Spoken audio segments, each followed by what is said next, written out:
Si Inday at ang kanyang amo. Sabi ng kanyang amo, Inday, halika nga dito, may sasabihin ako sa iyo. Sabi ni Inday, ano po yun, madam? Sabi ng kanyang amo, buntis ako, 2 months na.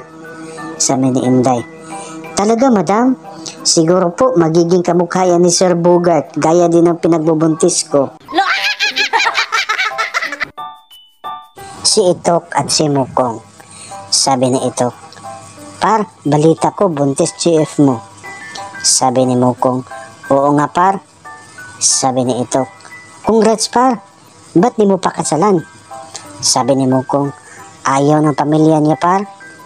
Sabi naman ni Itok, ba't naman ganun par? Sino bang may ayaw? Yung nanay, tatay, o kapatid niya? Sabi ni Mukong, asawa niya par. Sabi ni Itok, naku par. Si Mitoy at ang kanyang tatay.